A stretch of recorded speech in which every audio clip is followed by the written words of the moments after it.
This meeting will now come to order. Mrs. Sender, will you please call the roll? Mrs. Coghill? Here. Mr. Gambiani? Here. Mr. Matheson? Here. Mr. Paulson? Here. Mrs. Swanson? Here. Mr. Vroman? Here. Mrs. Interhard? Here. Mr. Johnson, would you lead us in the pledge? I thought you were talking about Jim. I'd be happy to. I pledge allegiance to the flag of the United States of America and to the republic for which it stands, one nation, under God, indivisible, with liberty and justice for all.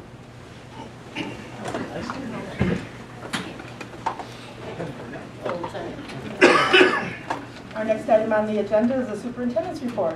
Dr. Shula.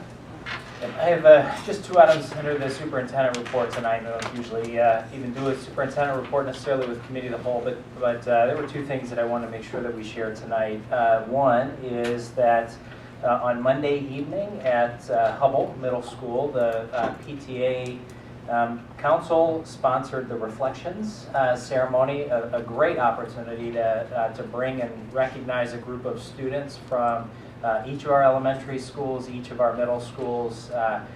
Really, the auditorium at Hubble was pretty darn full on a Monday night, really, to celebrate art and celebrate the work that the students had done that participated in it. So I did bring a copy of the program, and I'll pass it around if you're interested in taking a look at it again.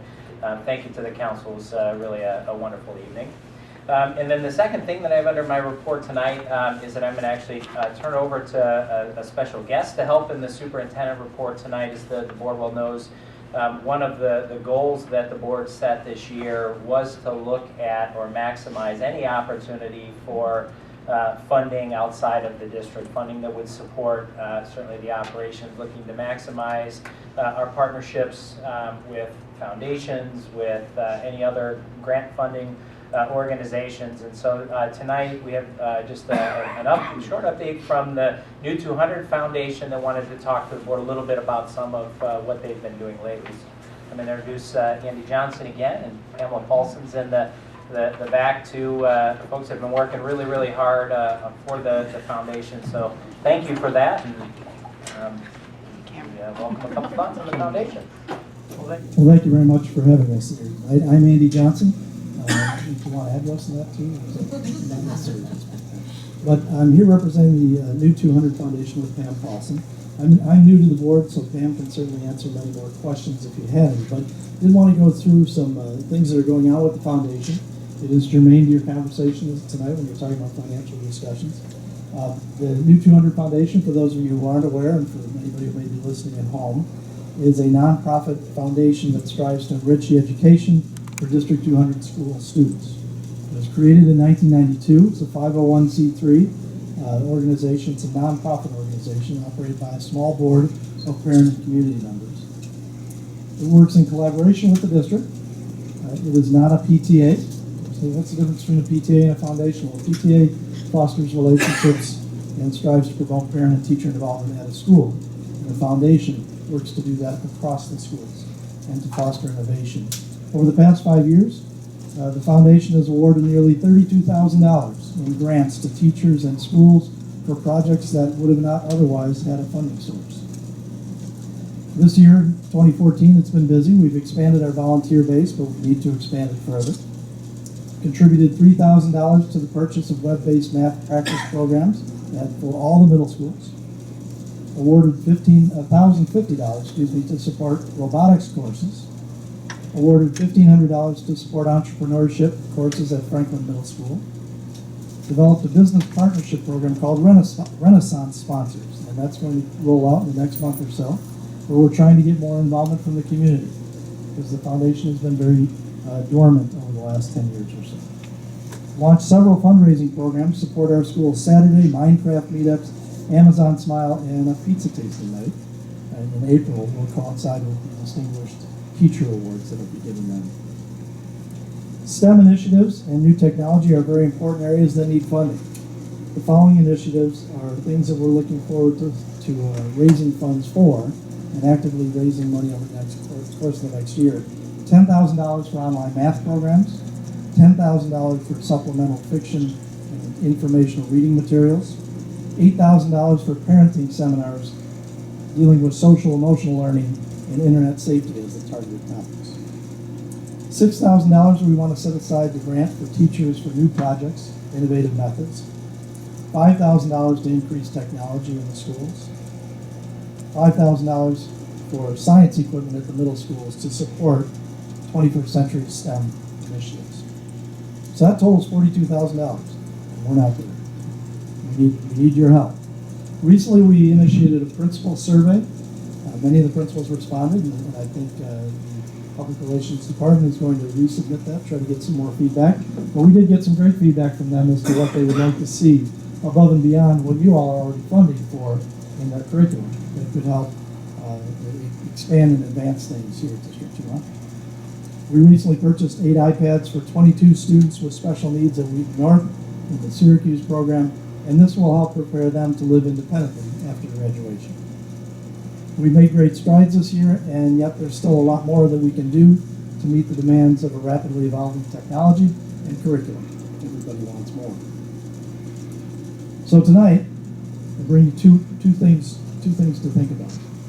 Every member of the new 200 board is vested financially and personally in our work, and we're asking you, the board members here, and the administration, to help support the work of the foundation in 2 very personal ways. First, and this is easy, painless, all we want from you is names of people, friends, family, neighbors, who you feel might make a good impact on the foundation board, who know people, who know resources that we could perhaps tap into to reach that $42,000 goal next year and the year after and the year after. And then second, and this is very personal to you all here, and administrators, and the principals out there at the schools, we're asking you to help match an anonymous grant that has been given to us to $1,000. So for $1,000 that the principals and board members here can raise, it will be matched $1,000 by anonymous donors to the foundation. At the same time, we're working with the WWEA and getting a payroll deduction built in for those teachers who wish to make a payroll deduction automatically to the foundation. So we're trying to access all sources. But tonight for you, I have little cards here I'd like to hand out. Maybe we can pass these around if you would. So there's plenty of them there. On one side, it shows you what we're talking about, the initiatives again, and on the other side, it says donate. And that's the important part of this conversation tonight. Is pass these around. Please get the word out to your friends and family. Get us names of people you feel could benefit the work of the foundation, could help us go above and beyond. Thanks, Ken, for handing those out. And please make your own contribution. And as those come in, as we reach that $1,000 threshold from administrators, board members, and principals, then we will have that matching $1,000 coming into the foundation as well.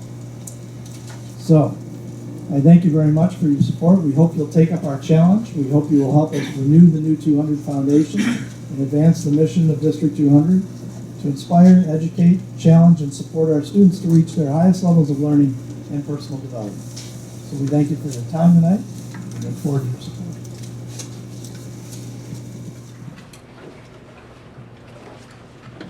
Thank you, Mr. Johnson. That completes the superintendent's report. Now I would like a motion and a second to suspend the rules and adjourn to workshop setting.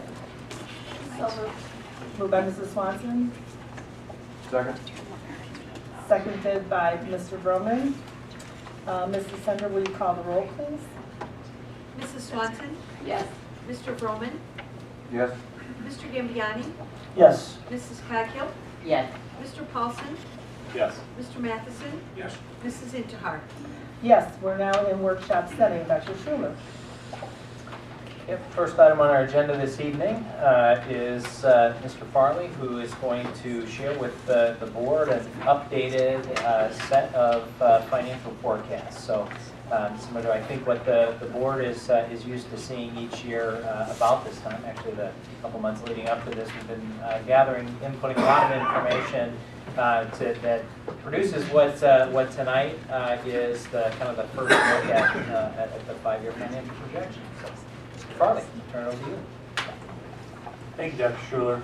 Tonight is the usual time that the board will see for the first time in total the PMA financial projections and the model. I should note the Finance Committee has reviewed this document, and this document is a compilation of probably a year's worth of information that goes in at certain points where we're constantly updating the information as we hit some milestone points throughout the year. The budget process, as you know, is a year-round process, and this model serves us well as an indicator of the direction we're heading and things we need to look out for. It takes into account assumptions that are made by administration. We rely on our PMA staff to help us with what they're seeing out with other districts they're working with and some of the assumptions they're using.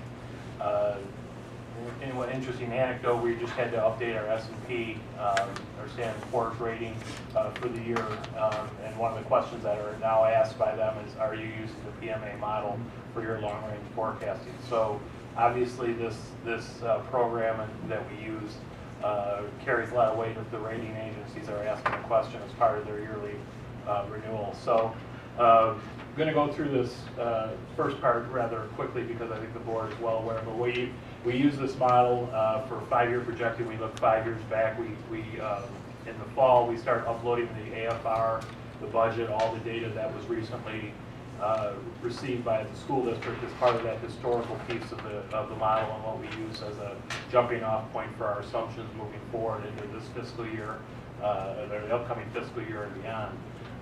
We obviously use it for a number of different purposes, from budget planning, setting fiscal policies, such as the board fund balance policy, and the model has been updated to reflect how that policy operates for the school district.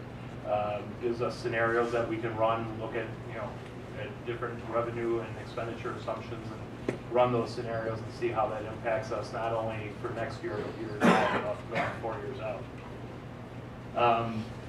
As I mentioned, we load the AFR, the budget. We look at tax extensions, reports from a historical standpoint, what the assessed value of the school district property is going to be. A lot of that data starts flowing in March.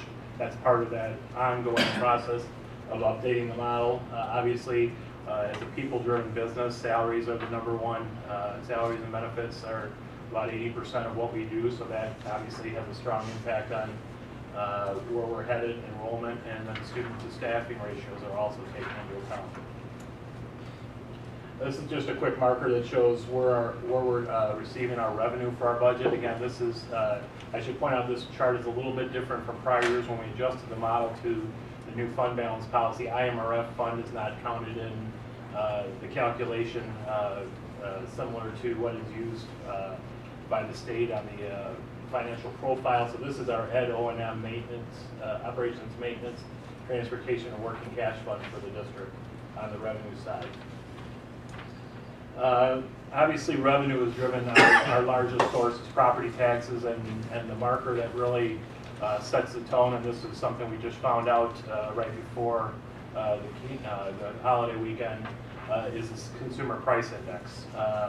The district obviously will take a look at 5-year averages. I think it's interesting to note since the inception of the tax cap in DuPage County, the overall average has been about 2.58. We used to have a history of going up and down. We see the CPI drop, and then the next year it would come back up. We recently received the CPI that we will use for our 2015 levy, and it came in at 0.8. For those of you who remember back to the 2009 levy, we were at 0.1. That had been the lowest we'd ever been, and the CPI is really driven now by what seems to be the price of the pump. Obviously, that price index does not have a lot to do with what we do as a business, but it's driving the factor that affects our levy. So for our 2015 levy, we're at 0.8. Another small historical piece of information. Thought of you on this one, Mrs. Swanson, from our Finance Committee discussion. As you see, the CPI was under 2% for 3 straight years, which we have not seen happen since the 1960s. So this is the first time in quite a while that the CPI has stayed under 2% and for this period of time. Accordingly, we've adjusted the CPI moving forward to 2%. If you recall, based on historical averages we used in the past, we were closer to 2.5%. In a bit, I'll show you a slide that indicates what that drop means. Another factor on the local side in property taxes is new growth. And this is last year, we'll see it on the chart. Obviously, going back a little historically, you can see the prior years are in darker blue, but the Cantera TIF impacted us in 2010. We have a projected TIF that is supposed to end, the first of the 3 TIFs in downtown Wheaton is supposed to end here coming up, and you can see that we've upped the amount for new growth in 2016. But I think the important thing to note is that we've seen an increase based on estimates from the assessor's offices that new growth is starting to happen again in our school district. We used to be around 30 million a year back when, before the 2008 when the economy tanked pretty hard. But you can see we dropped to 14.3, and this that new growth is taxed differently when it comes on the tax rolls for the first time. So we're seeing Milton Township as our largest assessor, and they even if you go to their webpage and read their little bio, they talk a little bit about the fact that new growth is on the rise, and that's a good thing for us. And we got estimates from our new assessor that gave us a bit of good news. So while the 0.8 CPI was not necessarily good news, the new growth is probably not only good news for us as a school district, but good that the economy is starting to move a little bit. And, so we've kept it flat at 25 million with the exception of that year, the first of the 8 trips comes out off the tax roll. Other revenue assumptions on the local side, corporate personal property replacement tax, that is about 2.2 million annually. We're keeping that relatively flat. Investment income still remains very low. The district used to earn millions of dollars in investment income back when interest rates were much higher. The indication is that maybe in the fourth quarter we'll start to see rates move a little bit, but we don't anticipate them moving to such a great deal that we're going to see any substantial increase. And then all of our other local revenues, which was really fees and collection of fees and other local revenues, keeping relatively flat at the 2015 budget level. So let's jump over to the state. And again, this week, as I've talked about milestones, there's a couple milestones I think that's important for the board to think about as you start to look at these numbers when we get towards the end. There's going to be a lot that's going to happen in the next 5 months in the state of Illinois. We've got a new governor. Obviously has a tough task ahead working with the legislature of another party. He's going to present his budget on February 18th. As most of you all know, the income tax sunsetted. The rate went down, which results in loss of $4 or $5 billion in state revenue for a state that's already $4 or $5 billion probably in the hole. So in the short term, we're very concerned about the state revenue not only for this fiscal year, but as we move forward for future fiscal years. They're going to have to make, the governor said he's going to make some very tough decisions, and it's frozen non-essential spending at this point. The state superintendent did say publicly that we should anticipate receiving all 4 of our payments this year. Unfortunately, the state superintendent is not the comptroller, so we'll have to wait and see if that in fact is going to happen. But as we talk about the short term, we've received our general state aid payments in a timely manner, which happened even through the tough times. The categorical money is behind. They're behind the December payment. We received the September payment on December 29th. After the second quarterly payment was vouchered, so we're about $2.7 million we're waiting on right now, and it's only about a month, but there seems to be that lag starting to happen again with the state of Illinois and the payment of their bills, and again, the sunset of the income tax is concerning. The other milestone date is obviously May 31st is when the state approves their budget for next year. The legislators have to approve it by the 31st, otherwise they need a supermajority to pass the budget. So that's obviously of significance. As we move away from the legislature into the court system, the pension constitutionality is sitting at the Supreme Court level. They've agreed to hear it, and they've agreed to fast track it. The attorneys representing the unions asked for some more time, and that was denied. So if you read the tea leaves into that, there's some desire to get the constitutionality factor figured out quickly so the legislature can act. And I'll mention it here a little bit later and remind the board that pension cost shift to school districts is not a constitutional issue. It's been talked about before, and I believe it will probably be one of the first things the legislature would probably take up. Switching back to the legislature, one more thing. Senate Bill 16 was out there last year and died for lack of action in the House of Representatives. As you recall, that was a $10 million reduction based on FY13 numbers, so we don't know what it's going to be here as a updated, but it's now out there as Senate Bill 1. They wanted to keep, Representative Mayer wanted to keep it out of the Senate Bill 16 for familiarity, but Senator Cullerton thought Senate Bill 1 should be the number because it's the most important thing they're going to do. So we could see that come back in some format. So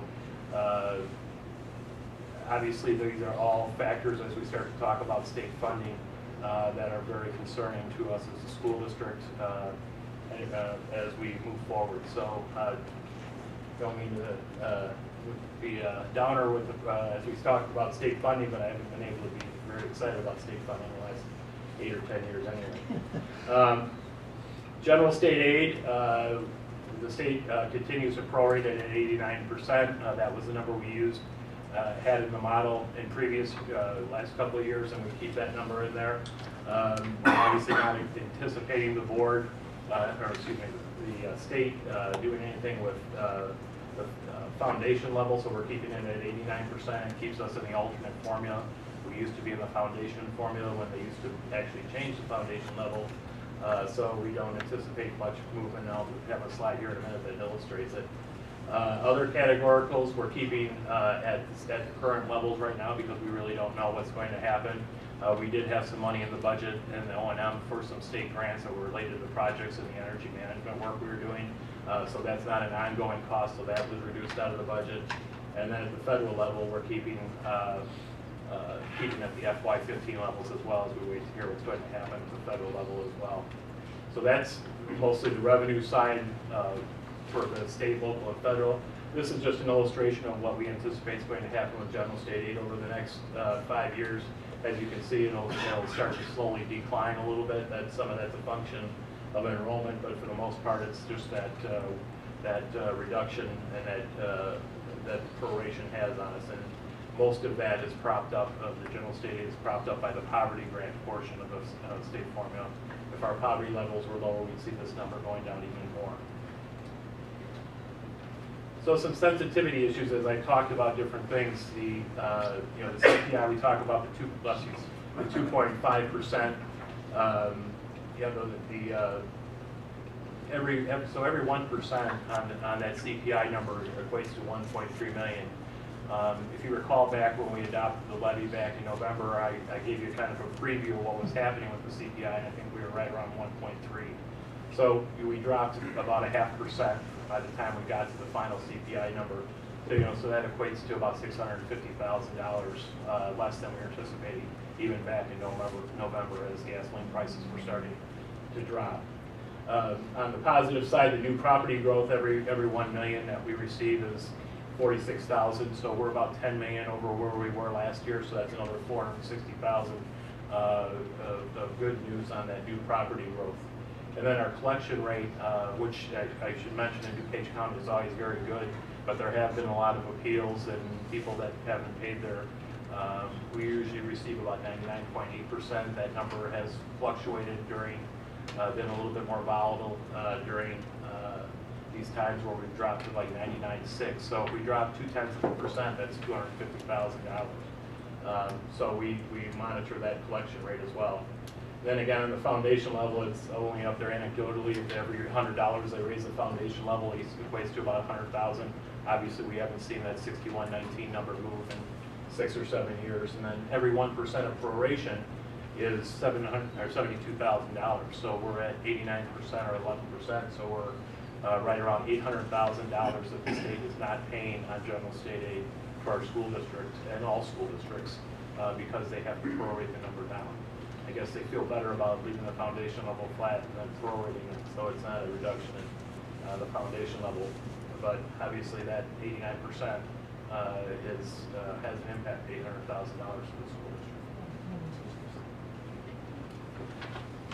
So that's the revenue. We're going to jump over to the expense side, and as you can see, this is our budget for all the operating funds with the exception of IMRF. You can see the majority, as we always mention, is salary and benefits, what we do, and this was all outlined in the budget presentation as well that we did. Jumping over to our assumptions, right now, the current contract, we have what's in the model for what's in FY15. In fiscal year 16 through 19, we have in the CPI those assumptions I showed you that when I indicated the CPI levels of 0.8 and then 2% after that. The model carries those CPI for teachers and then for all other staff. We have the CPI built in for our salaries as of right now. Health and dental, we have a 7% increase based off our current funding levels for health and dental. That's somewhat the average we're seeing, as the board's well aware. We did have a terrible health year last year hit our budget, a very abnormal budget year, up over 20%, I think it was. We did adjust the budget for FY15, and then moving forward, we do continue to have 7% increases on those line items built in. Then for the purchase services, supplies, capital outlay, and tuition, all those other pieces of the pie, we have CPI used as well right now as our assumption, and then we do have a 3% factor built in for transportation, and then CPI after that as that goes up a bit. Staffing assumptions, this shows our current teacher FTE staffing. We're at 1,063. We're holding that flat moving forward, so we're not assuming any additional teachers or any type of reduction in teaching staff for the purpose of the model. Also, in the model, we don't have any legislative changes. I talked about the legislative changes I believe could be a factor as we move forward here. No changes to the property tax caps. There hasn't been a change since it was adopted back in the early 90s. There's been no change for school districts as far as how the property PTEL is applied. The model does not currently include any cost shift of the pension.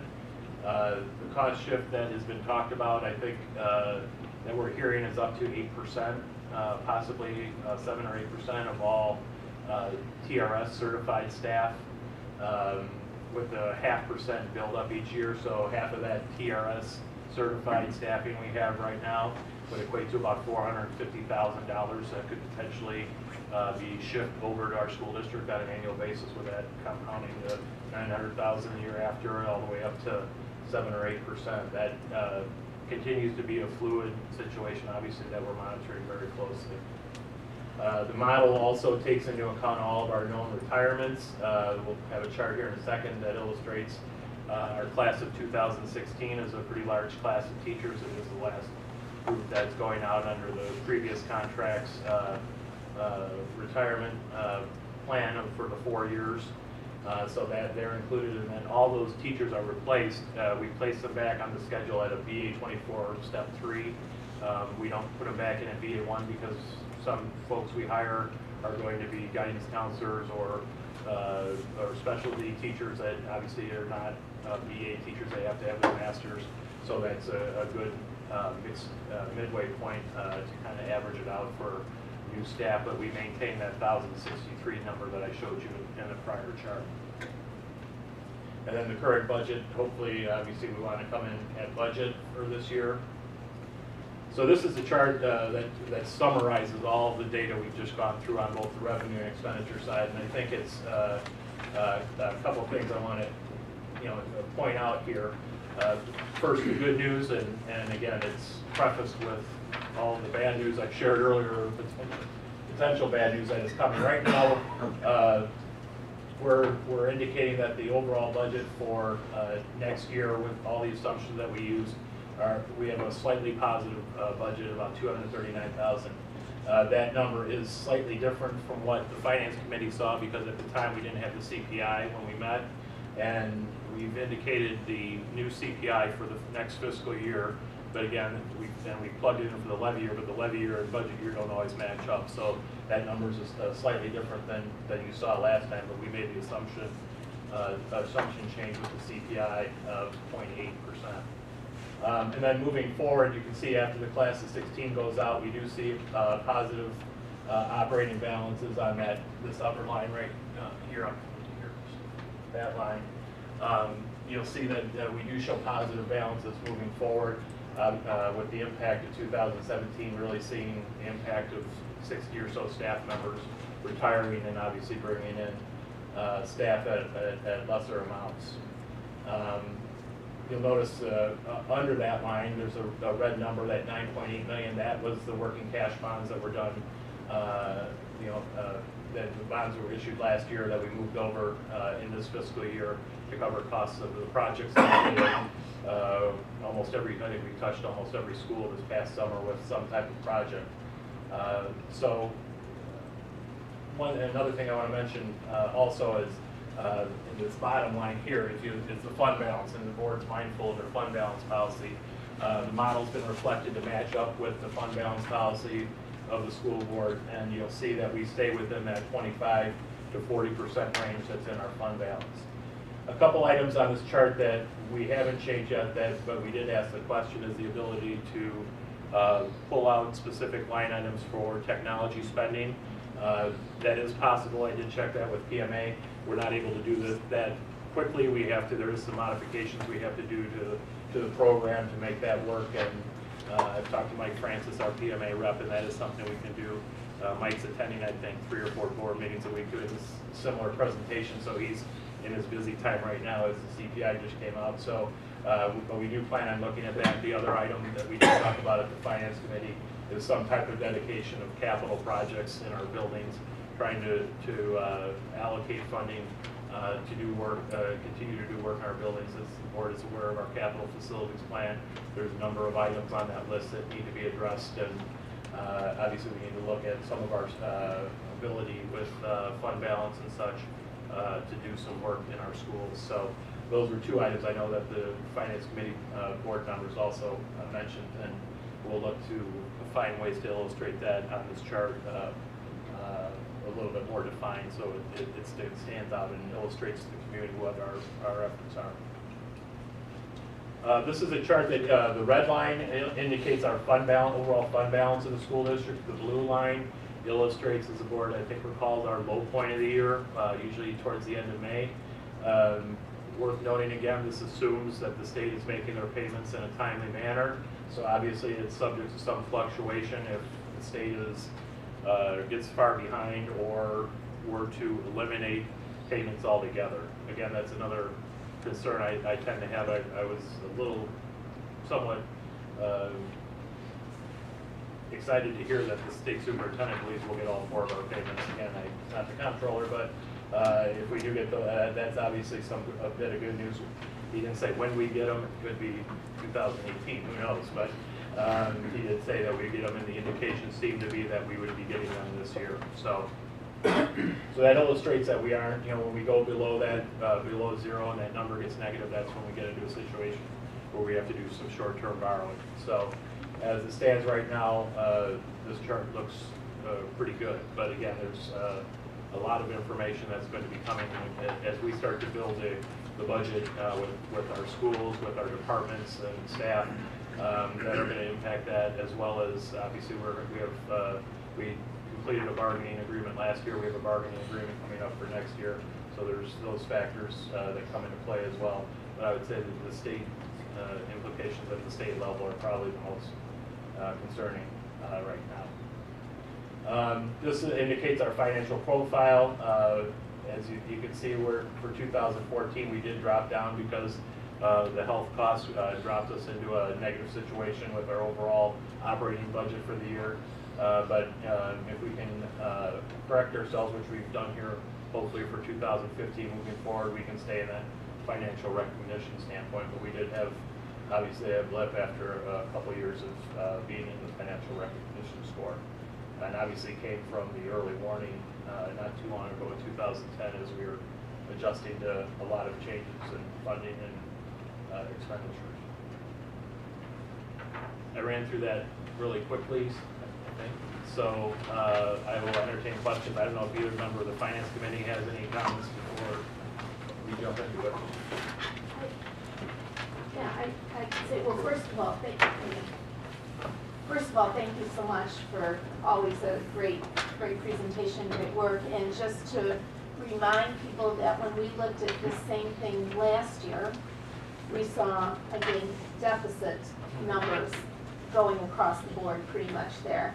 And I think it was a result of a $1.2 million gap approximately that the staff had to chase and close last year. And because of that hard work, that I think is what allows us to look at these 5 years and see a positive budget. But clearly it's only barely positive for those first couple of years, and Mr. Carley named a few things that if any one of them goes sideways, you're kind of looking at something different than what we see up here right now. So just worth noting, though, that whenever we have to do that hard work of paring down our expenditures, it pays off in the long run in terms of giving us positive balances moving forward. But there doesn't seem to me to be any room in here to recapture some of those things we might have cut in order to do that. So just, kind of putting it in the context of what we do and how it affects our programming and such. And we did talk about, tracking capital expenditures, tracking technology. I'm happy to hear that we're going to be able to do that. But you can see, even without having that tracked, that there's not a lot of room in the very near future to be doing anything significant along those lines without some other method of funding that. So those would be my general comments. So good job, but it's everything hinges on a lot of assumptions that we don't have a lot of control over until they actually roll out to us.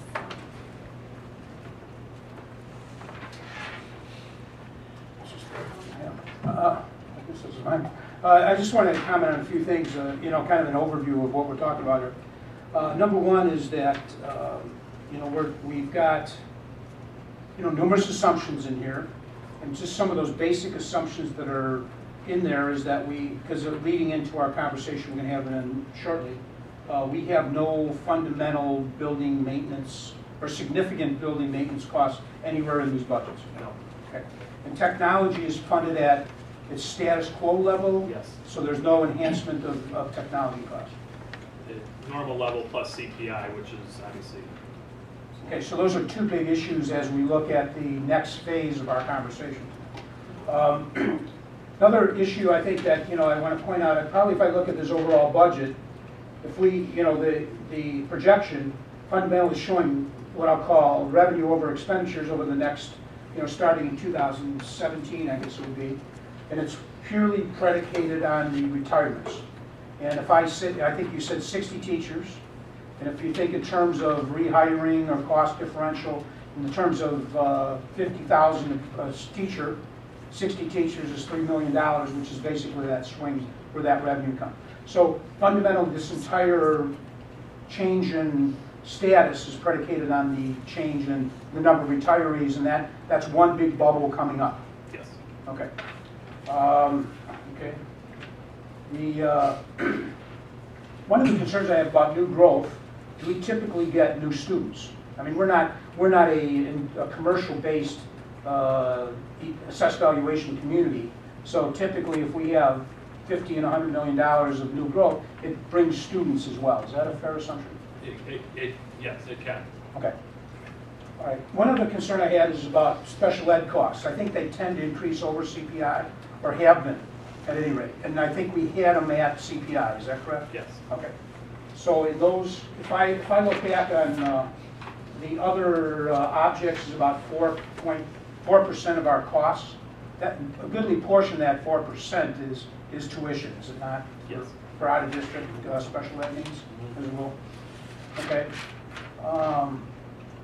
We have not considered the TIF. That we did consider some revenue from the TIF. And there's a potential, I believe, of some excess funding that may be out in a TIF that we may get our hands on. I don't know. That is yet to be determined. We have not considered any of that excess funding. No. Local revenues. One of the things we talked about, and I know we had a note that Dr. Raymer responded to about collection efforts that we do on unpaid fees and so on. What is the total amount that we have in unpaid fees kind of right as we speak? Around $300,000. Okay. And so we're doing a diligent collection effort as we decided a year ago. So I think that, you know, many times people don't recognize that, but we're trying to make sure everybody pays their fair share as determined by our costs and our standards of establishment. One other item too, let's talk about pension costs. This comes up periodically. How much of the pension cost of retired teachers do we fund in this budget? The district doesn't make any direct payments to the pension program for retired teachers. We pay our statutory amounts, 1/2 of 1% to TRS. We pay into the 0.7, 0.7% for the teacher retirement insurance program, but we don't pay direct, and then we have any ERO or 6% penalties, but we don't pay any direct payment for particular pensions, if that's what you're asking. Yeah, I think I'm trying to respond to the annual question about whether we have any former superintendents getting large pensions that are drawn out of our operating funds, and I think the answer to that is no. Okay. I just want to make that clear. That seems to be an annual question. Without mentioning names or anything. Let's see what else we have. Okay, so I think that, again, there's some, I guess in the big picture here again is our fundamental financial picture is kind of a break even with the potential of a bit of a significant savings based on retirees in the future. However, we're not funding kind of key components of building maintenance and technology needs. Correct. Okay. Thank you. Anyone else? Mr. Brumman? Oh, I'm sorry. You're next. Jim? As it relates to Affordable Care Act, you've got insurance going up 7%. Have we allowed for that in this? I know it's kind of a slippery slope. Have we done some predictions that are embedded into the increase? Yes, we're actually going to be meeting soon to look at, I think with the start of our plan year in October 15, we will have to offer some type of bronze plan. It'll be a high deductible plan, and it's for single, and we are running those calculations right now. We don't think it'll have a profound impact, but we don't believe the usage will be very high.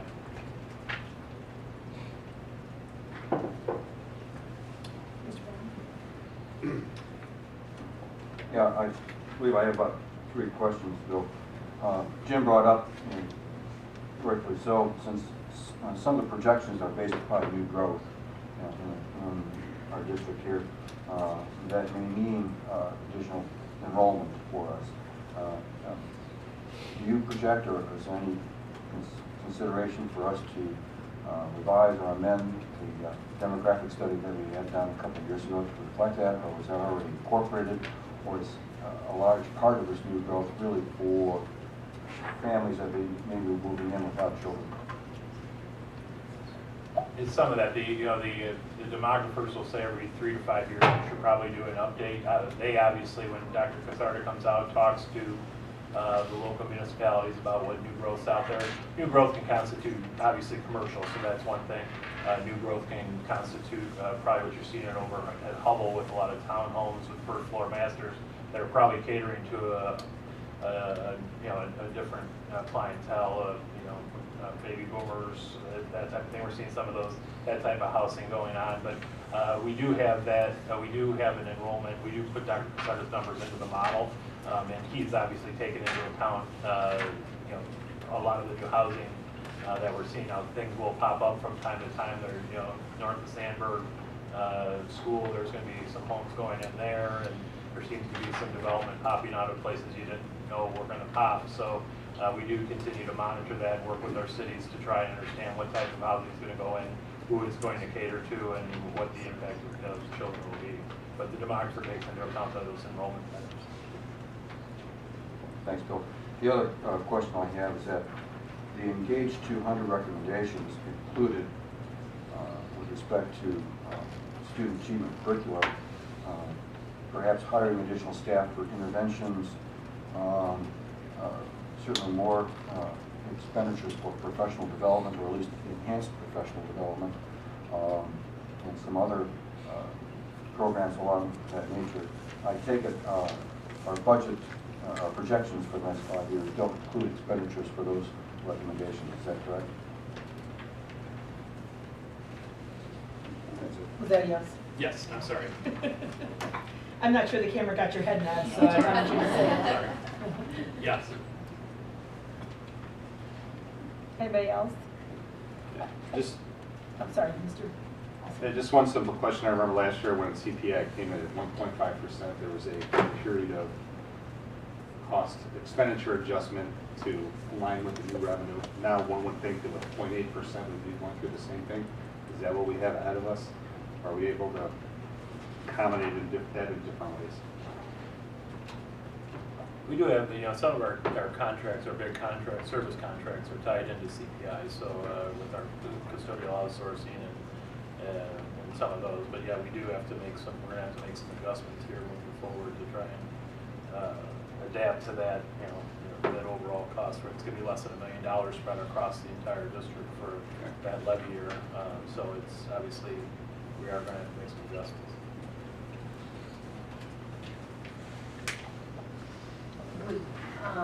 Is the 2% then for 2016 through on? Are you concerned that that's too high? Well, we did have that discussion. Mrs. Swanson and I had a discussion at the Finance Committee whether I was being a little too hopeful. You know, the school of thought that's out there right now amongst people of my ilk is that, and it happened after the .1, is the price of gasoline probably will not stay low. You know, maybe it could, I'm not an oil speculator, but you know, the assumption is by December of next year, the price of gasoline will probably not be at $1.80 or $5 a gallon or whatever, as low as it got. So we could see quite an increase. I think the year after the .1, we went up to 2.7, so we were actually over the average. But you have to take that with a grain of salt that we're coming off 3 years of less than 2%. But and we did have that discussion, and we were carrying 2.5 for a number of years, and then we switched to 2.4 as the 5-year average started to slide with the first of the under 2 numbers. You know, it's something we're going to have to consider and keep an eye on. I monitor the CPI all year round, so but again, it can be a slippery number because the year we were 0.1, we were almost 5% in August, and by the time we got to December when the number was set, we were at 0.1. So we do continue to watch it. I believe 2% right now is probably okay. I think you know, we asked that question of PMA and what other school districts are using, what they're seeing as far as their following of the CPI, which they do, and we believe 2% coming down to 0.4% is probably still in that conservative range, but obviously we'll continue to monitor that. And, you know, as we get our tax extension information here in March and update the model, we'll have 3 months of CPI in, and 3 months of CPI will have elapsed for this year, and we'll keep an eye on how it's trending. But again, I think the real volatile period is that last quarter of the year. So I don't know if that answers your question, but we did talk about it in our finance committee as well, and we'll continue to monitor it. Bill, I've got another question on such as PARC, the testing. I know that there was a discussion about the cost associated with implementing that unfunded mandate that we're getting from the state. Has that expense been built into the budget to account for that? Bless you. You want? Kind of between me and Rob who's going to answer this question. No, Oh, well, then I guess. You win. That goes to me. Because we've kind of been proactive on how we're doing our district assessments and having those be online, we've already had kind of a testing ground and made sure we have enough devices to do that. So it's not additional expenses, however, it does come at instructional time cost, and it comes at, we are now then, all that technology that we're using to take assessments during part, we're not able to use that for instructional purposes during that. So while it's not a whole additional item, it's certainly costing a lot of staff time. Julio in my department and people in Rod's department are spending 90% of their day for the last, I don't know how many weeks, just figuring out what we can do for part. So while those costs aren't additional things, there are things that aren't getting done or as much attention. So they're not new line items, but we're not able to use those existing resources to do other things.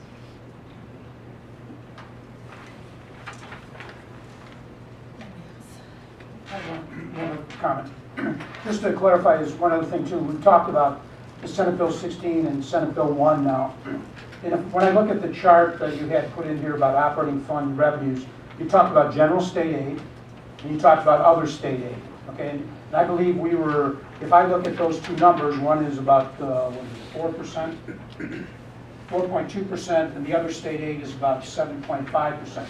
If I equate that out, this is like the second or third slide, there you go.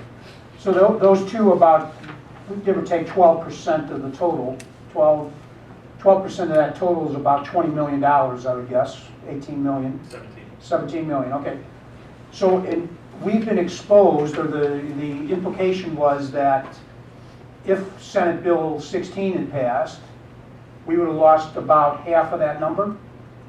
Is that what it was, 9 million as I recall? 10.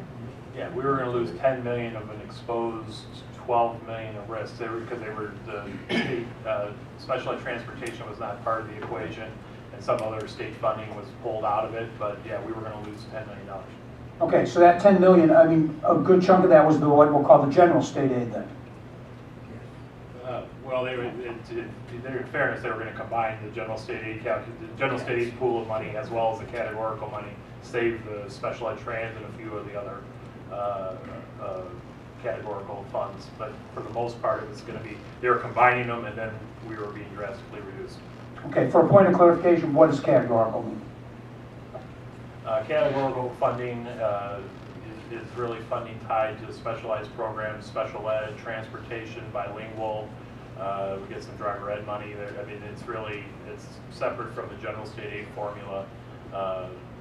So there's really those two components of state funding that we receive. So the Senate Bill 16 was looking to combine the categorical funding and the general state aid funding and come up with a new formula to redistribute the funds.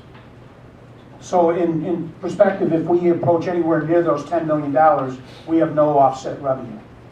As planned, if that were to pass or some form of it. We do not, and it was going to be at the time a quarter, 25%. It wasn't going to come at once, but it was going to hit us pretty quickly.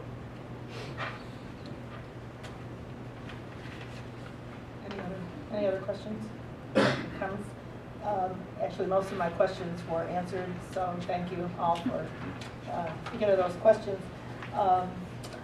I did have a few, though, left. The first one was, you show the 2014 on the revenue assumptions of property taxes, the EAV growth in 2014. You show that as an estimate. Is that, when will we get that actual number, and how will that impact us? The county will release that information. Usually it's the Monday of spring break, so we'll find that out specifically then from the county. We do contact we are three different local assessors, Milton, Naperville, and Winfield. We do reach out to them to try and get estimates on EAV, what's happening with EAV in our district, as well as new growth. So some of when we did our levy in December, we did predicate some of that off of what we anticipated, because EAV and new growth not known at the time you levy. We did predicate that off some estimates from them, but to answer your question, we'll get the official notice here at the end of March. Okay. And then the impact will impact next year's budget or the current year? Well, it'll impact, 2014 levy. it'll impact the 2014 levy, correct? Right, but I mean, how will that impact our revenue? The money we'll receive our first payment in June of the November or December levy. We'll receive the first payment in June of 15, and then the second payment will be in September of 15, which is in the next fiscal year. So it's fine, okay. I just wanted to make sure that everybody understood that that's what we're facing. Excuse me, no, I have one more. That was an answer. Oh, on the, I know on the transportation, we have a fuel escalation clause. How, do we get a fuel reduction clause? I mean, now that, I know that diesel fuel has not come down like gasoline has, and I'm presuming our buses all run on diesel, but are we saving any money from what we projected for our transportation based on that? That is true. Most of our buses are diesel. If you take a peek at the diesel signs, they haven't reflected the reduction in costs that we've seen. So I think we're down a little bit as they track the escalator from month to month, but it's not a significant head if our buses were all run on straight gasoline. So unfortunately, we're not seeing that benefit on the gasoline side. Anybody else? I just have one final question to make sure I understand the projections from 2017 out when we start having the surplus. So just make sure I understand, no dollars have been allocated for building maintenance in any of those years. Is that true or not? We do have money in our O&M fund, and we do carry some money for capital, but I think the word that Mr. Matheson used was significant is correct. We do not have significant dollars allocated right now. In the past, and under that surplus deficit line, we had shown in the past the reduction of some fund balance in O&M to transfer to move that over. We're kind of keeping that at zero right now as we wait to see what's going to happen with the state. Because again, I'll remind the board, anything, and I think Mrs. Swanson said it right, if anything goes sideways, in the next year, that ripples through the model. I mean, if we have a tremendous loss of state funding or categorical funding gets way out of whack, that will then ripple through the model. Just as when we make corrections to improve our situation, it has a good impact moving forward. If we have something go drastically wrong, those numbers can change on a dime. So. Our reserves are at what percentage right now? It's 27.36% roughly, around 20, just shy of 28%.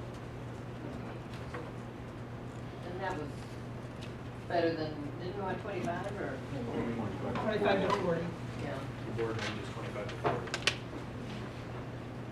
And that's what the state went like as well.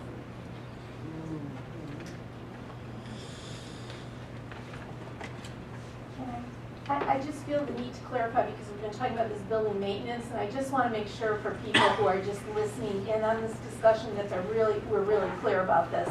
So our buildings are going to get taken care of in terms of being cleaned, everyday things that break will be repaired.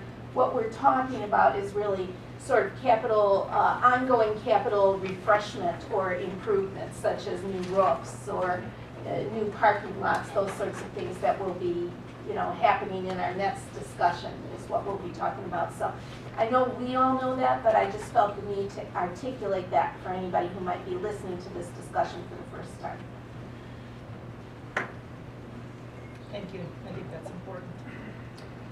Just one other point of clarification for the board too, just because I think it's important to know and remember this. Mr. Farley referenced potentially some of the things that we're monitoring very closely at the state level through the spring legislative session. The one thing that's always a challenge when you get into the spring legislative session is that if the state did make a decision that significantly altered funding that flowed to schools, in a business where 80% of your costs are tied up in people and personnel, as school districts are, we are under a statutory time frame under which we could take any action if we needed to in some way significantly reduce overall staff costs. So just so the board knows that, I don't anticipate that based on what you're seeing within the model today, but that's going to be really, really important for us to continue to stay on top of any of those legislative discussions, just understanding that really your April board meeting is the deadline if you needed to make any type of significant adjustment. Hopefully you won't have to, but we just are really going to have to watch that very, very carefully through the spring session. And that has been the challenge, obviously, at the state level as well in terms of the budget planning cycle, is that they've created legislation around which we have to comply with the action we have to take, yet they've carried their budget process well into the summer, and that's made life for Mr. Farley and all his friends very difficult.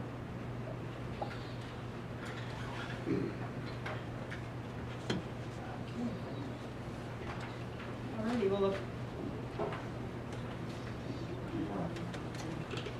If there's no further discussion, thank you, Mr. Farley, Dr. Schuler, for quite a detailed presentation, and I wish the news were better, but I think we need to figure out how we're going to move some things forward, and certainly how we're going to take into account all the wishes of the community that we heard through the Engage 200 process. So we'll see where all this goes. So thank you very much. All right. Dr. Schuler. Yep, so we'll transition then into second topic for this evening, which is discussion around our facility master plan.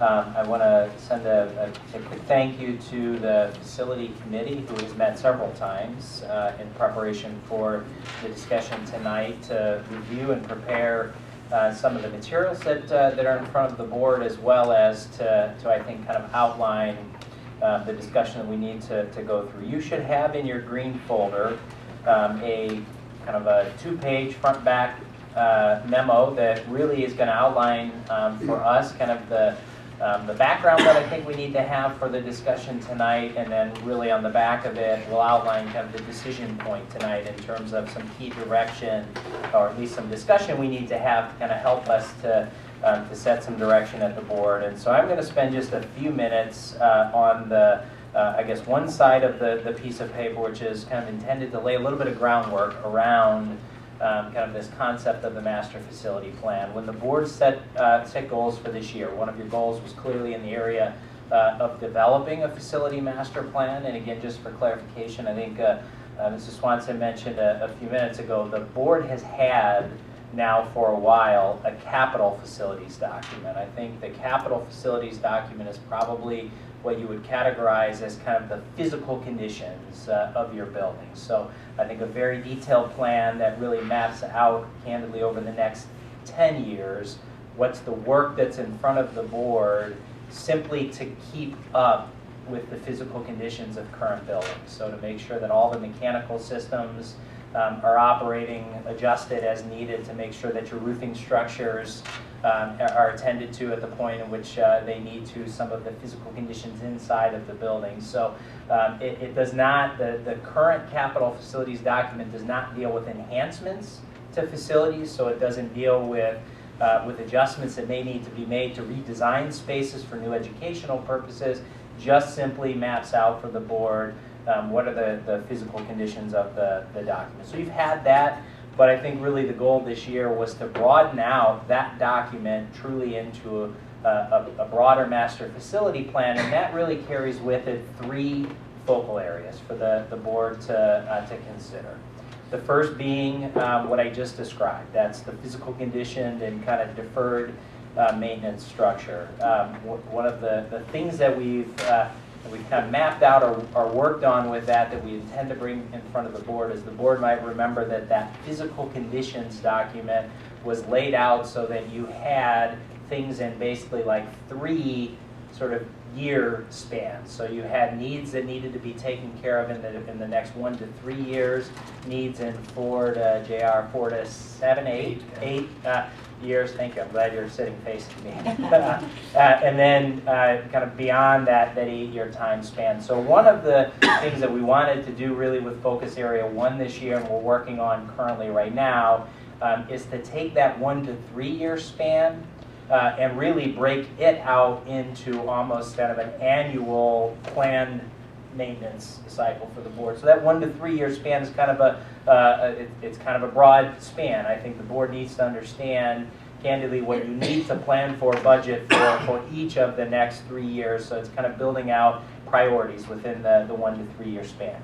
The other thing that was not a part of that capital facilities document, which is coming into the fold this year, is Jefferson was not a part of it. Jefferson obviously was a separate conversation with the last referendum, so Jefferson needs to become a part of that document so the board does understand some of the deferred maintenance that will need to be attended to, if not for a different solution to Jefferson. Hubble, that was a new building at the time that this capital facility document was put together, is not a part of that, so I think Hubble needs to come into it, as well as the school service center and Woodland, your facilities building, were not a part of that plan. So we want to bring all of the facilities really into the fold of that, and so we've kind of mapped out for the board, I think, what Focus Area 1 will look like. Focus Area 2 in the facility master plan then is Jefferson. We do have to come back to conversations around Jefferson and again develop and evaluate the options. So when the board understands the work that needs to be done to the building as is and kind of understands the costs associated with it, we've got to bring back, review, and evaluate options for really looking at that building. And then obviously as we develop and consider some of the options, then we'll have to attend to to some of the estimates that are associated with that probably were older at the time that they were done. Focus Area 3, which I think is kind of the newer area for the board, what we tried to capture for you in Focus Area 3 are not necessarily all of the questions that will be answered, but I think some of the guided questions that I think will help us to look really at what are some of the other education programming decisions that might impact facility needs moving forward. So just I think is, there are a number of examples that are on there, but one of the things that we've had some conversation about even within the facilities committee is as you look at the way that school libraries could be utilized in the coming years as collections shift, as some resources move electronic, and candidly what a lot of libraries are seeing is that collections are actually shrinking in terms of print collections. What are some of the ways that space may need to transform to really kind of set itself up to be that 21st century learning hub or environment within a school? So we've tried to identify for the board just to give you some sense of the questions that would be considered underneath that focal area 3. But I hopefully this document kind of gives the board a sense of the 3 major components that will be a part of the development of a facility master plan. And so I'm going to stop for just a second here before we flip over to the other side and kind of get into the decision-making threshold. And I guess both Brad and Jim, anything that you want to mention on that first side of the document, anything that I missed? You did an outstanding job. Thank you. The only thing that I would add to this is it's very common for school districts at this stage, as they're thinking about a master plan, to kind of establish the scope and the direction of the initiative. So it's important to understand how you're going to organize your effort, how you want to focus kind of the initiative in different areas. So I think these 3 focus areas really go towards what does a comprehensive facility plan look like, and then the question is how do we get there? Who are the participants? What are the timelines? What are the approaches? How do we engage everybody from students to teachers to building leadership to this room to and then even outside stakeholders. So I think certainly the Engage 200 process established a good baseline for how we can involve our community in that. So as I think about this process moving forward, certainly I think that community engagement piece, and probably work closely with the Community Engagement Committee, dovetails very nicely into this effort. So I could, from my perspective, this is an extended effort, probably spanning into next school year if we're going to do it well, which is good. I mean, I think it's important that we do it methodically, do it transparently, do it intentionally. So I think this summary, when implemented, would answer a lot of questions that we have now and the questions we haven't really explored yet. So I feel very good with this, and several people, including Mr. Robinson back there and Mr. Farley, have been involved in this with the facility committee. So if I was working in my day job talking to a school board, I think this is kind of the level of thinking that I would present to them as a way to approach this. Jim, anything you wanted to? So I guess I'm going to stop and just entertain any questions or feedback, anything that the board members have before we move on. Yeah, Jim, at our last board meeting, I'm sorry, it was at the last community engagement meeting, you had come up with the idea, and I thought it was a great one, of having a state of the district address at the beginning of the next semester. School year, I'm sorry. The next school year. Would you anticipate having extended discussion in that state of the district address, addressing the facilities plan here, or would that be something that wouldn't be ready by the beginning of the fall semester and would be referenced but not presented until later in the semester? We don't have a timeline. So I think the items that you see on the front, candidly, not that we haven't thought through, I think, some options for timeline, but the discussion that I think we're about to have on the back side of the sheet is going to impact that timeline. So, depending on, I think, as Mr. Paulson mentioned, we've got a lot of people within the district very, very qualified to help us carry out this work. But building a master facility plan is going to require a partnership with an architect with some professional expertise in this as well. So I think the decision that we make around who we're going to work with in that capacity probably is going to impact the timeline. So I do want to say we've had some discussion, I think, at the facility committee about a timeline, but I don't think we're at a place where we could establish one. I would certainly imagine a state of the district, based on the fact that it's a district goal this year, it will be a part of that discussion, whether though that will be we've got some outcomes identified that we can share as a part of that discussion, or it's an update on exactly what we're doing and what the timeline will look like. It will be a part of that state of the district, but I don't know to what extent yet, based on kind of where we will be. So in terms of incorporating this into a budget, we're clearly not looking at next year's budget, we're maybe looking at the budget after that. Is that kind of what we're thinking? I mean, I know it's still kind of in the early stages, but I'm sort of trying to get an idea as to where decisions need to be made about how money is spent. Everybody's looking at me. Yeah. That's a good point, and something I was going to add to this is that in addition to the three focus areas, they're really not only different topics but different level of efforts and kind of timelines independently. So that the type of people within our district and the type of people that we would engage for the physical condition piece are very different than the types of conversations, types of people we're going to have for the educational driven piece. You probably more building maintenance staff, more technical consultants versus educators, teachers. With that said, certainly the physical condition piece is one that the facility committee's already had some conversations about.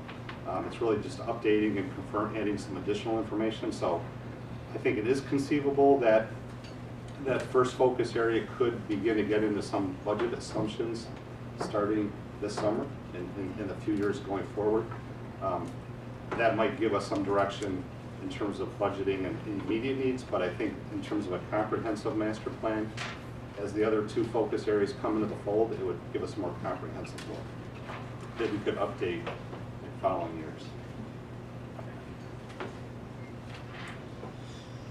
I have a question. If I'm understanding what I'll call focus area 1, there's a development and plan, and then a anticipation or an estimate of costs that we would follow in this, and I'll call this deferred maintenance, physical condition type issues.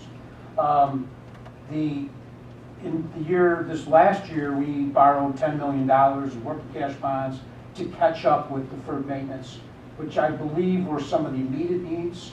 And we had a list of, I'm going to say, 60 million or some big number out there beyond that, or 50 million after we spend the 10 million. I don't even recall now, but my point is that based on earlier conversation, we do not have any room in our budget or any funding that would seriously dent into this deferred maintenance physical condition.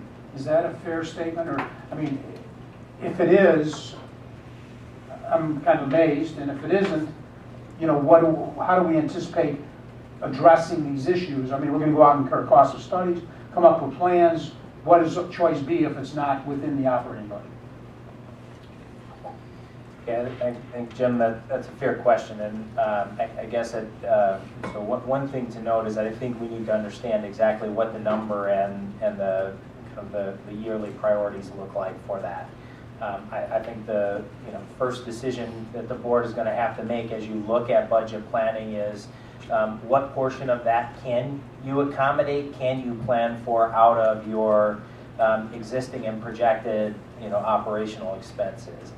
Anything beyond that, I think you're going to have to make a couple of decisions on one, are there pieces that can be deferred, probably not ideal. What other sources of revenue could we consider to support some of this piece? But I think very, very candidly, you're going to have to plan for some of these expenses. And so I think when we get the number, the first decision the board's going to have to make is what from our current and projected operating expenses, what should we begin to set aside to make sure that we protect what's obviously a big asset for the school district.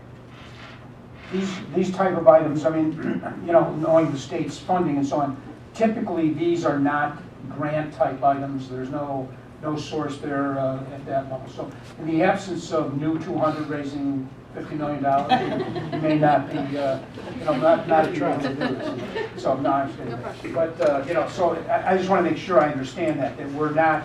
So the identification of these costs, and we really don't have any room in this, as we did last year at this moment in time on any refinancings or anything to raise capital as we did a year ago, but does emphasize why we had to do that a year ago. So so that I'm looking, I guess, down the road as we identify the dollars, where are we going to get it from? That's obviously the key here to this whole program. I'm glad you brought up refinancing, because don't we have a refinancing opportunity coming up in the fairly, the foreseeable future? Yes, the board has a 4-year model that PMA put together starting in the fall of 15. That's the smallest, the refinancing. I want to say it's about $6 million refinancing. The following year, I think it's 24. Then we have a year off. And then I think it's $35 and $42 million those in 18 and 19 that we can refinance. So but the first year is the smallest, obviously, or not obviously, but the first year is the smallest of the 4. Then the numbers start to get bigger where you have that potential for capital. And I think the nature of those options were that it would be like refinancing your house at a lower rate where you essentially took out money, but you kept your payment the same and you didn't necessarily extend the debt. Is that correct? Yeah, the board committed to doing the refinancing and flatten out the debt. So I think that's part of the function as well. So keeping it the same, I guess. Yeah, we had that slope that we wanted to address, and the board did pass a resolution to take care of those 4 refis as soon as those bonds were callable. I think we were gonna stick that on the wall somewhere, Yes. see, we should have done that. Yeah. It is a resolution, but it's not stuck on the wall for that memory, the key date. One thing that you brought up, Jim, that I think is an important point for us to remember and for people listening, but you talked about deferred maintenance. And, you know, we have a big backlog of work that has occurred, but we're not unlike any other school district. Really what happened when, in 2009, when CPI came in at 0.1%, pretty much every school district in Illinois was cutting expenditures in building maintenance, and upkeep was a major part of that. So the deferred maintenance backlog is a term that's become more and more prominent in lots of conversations. We're not unique to that, and it really has the impact of 2009 is really coming through, and we're trying to kind of make up for the effects of that. So, and then the other thing under that area, number 10, I think it's important to point out the 10-year health life safety survey that we are required to do every 10 years for our schools would be due in 2016. So as we begin budgeting and thinking about the process to do that, it's a pretty significant dollar amount, which probably would need to get into our considerations over the next year or two. And that's a state requirement, we have to do it. Except for Bubble? Johnson. Johnson. Why? Johnson. Johnson's just off schedule because of when it was built and the time that the report was done.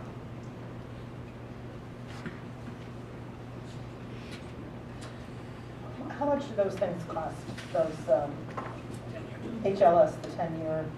Yeah. You want to answer that? Generally, somewhere between 6 and 10 cents a square foot. The cost of the fix or the No, cost no, of the no, study? the cost to do the study. Study. Generally between, it depends on a lot of things, what kind of information we have. One of the requirements that we have to include is a safety reference plan for each school. You know, if we have those, that's a big cost avoided.